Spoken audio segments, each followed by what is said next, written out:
Assalamualaikum warahmatullahi wabarakatuh. Perkenalkan, nama saya Smerlino. Saya dan mahasiswa semester 6 dari kelas 6C Manajemen Pendidikan. Baik, tujuan pembuatan video kali ini yaitu bertujuan untuk memenuhi salah satu tugas dari mata kuliah Profesionalitas Manajemen Pendidikan. Adapun topik yang akan dibahas pada pertemuan ini yaitu substansi manajemen pendidikan. Pertama, memahami dan mengidentifikasi peran guru dalam administrasi dan manajemen pendidikan. Peran guru dalam administrasi pendidikan yakni penyelenggaraan dan manajemen sekolah. Kegiatan partisipasi guru dalam administrasi sekolah antara lain seperti sumbangan guru terhadap perbaikan kesejahteraan guru dan siswa, penyempurnaan kurikulum, pilihan buku-buku dan alat-alat pelajaran dan lain sebagainya. Adapun peran guru dalam pengelolaan pembelajaran, yaitu yang pertama guru sebagai sumber belajar, guru sebagai pengelola, guru sebagai motivator, guru sebagai fasilitator, guru sebagai pembimbing, dan guru sebagai evaluator. Berikut memahami substansi manajemen pendidikan. Sini yang pertama yaitu manajemen kurikulum.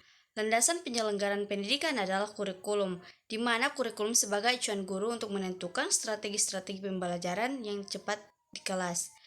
Manajemen kurikulum adalah sebagai suatu sistem pengelolaan kurikulum yang kooperatif, komprehensif, sistematik dalam rangka mewujudkan ketercapaian tujuan kurikulum.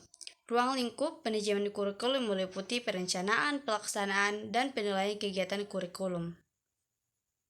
Kedua, manajemen peserta didik. Manajemen peserta didik adalah usaha pengaturan terhadap peserta didik, mulai dari peserta didik diterima di sekolah hingga peserta didik lulus dari sekolah. Ketiga, manajemen pendidikan dan tenaga kependidikan.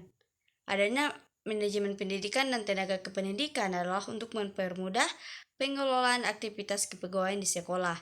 Manajemen pendidik dan kependidikan memiliki tujuan utama yaitu keteraturan tentang kepegawaian, mulai dari pegawai masuk ke sekolah hingga diberhentikan dari sekolah. Keempat, manajemen sarana dan prasarana pendidikan. Kegiatan proses pembelajaran di sekolah tidak dapat berjalan secara efektif dan efisien tanpa ditunjang dengan adanya fasilitas belajar yang memadai. Sarana dan prasarana yang ada di sekolah perlu diatur agar layak digunakan dalam menunjang proses pembelajaran di sekolah, mulai dari tahap pengadaan hingga penghapusan sarana dan prasarana sekolah. Kelima, manajemen keuangan. Manajemen keuangan adalah manajemen terhadap fungsi-fungsi keuangan, sedangkan fungsi keuangan merupakan kegiatan utama yang harus dilakukan oleh mereka yang bertanggung jawab dalam bidang tertentu. Kaidah manajemen layanan khusus. Manajemen layanan khusus ini adalah suatu proses kegiatan memberikan pelayanan kebutuhan kepada peserta didik untuk menunjang kegiatan pembelajaran agar tujuan pendidikan bisa tercapai secara efektif dan efisien. Ketujuh yaitu ketatausahaan.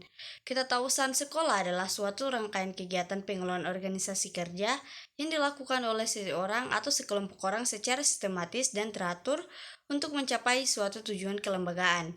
Kegiatan pelayanan merupakan hal yang sangat penting dalam mencapai tujuan. Yang terakhir ialah mitra sekolah dan masyarakat.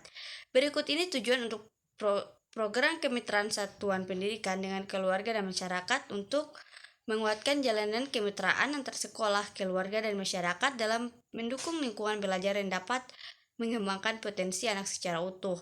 Kedua, meningkatkan keterlibatan orang tua, wali dalam mendukung keberhasilan pendidikan anak di rumah dan di sekolah. Dan yang ketiga, meningkatkan peran serta masyarakat dalam mendukung program pendidikan di sekolah dan masyarakat.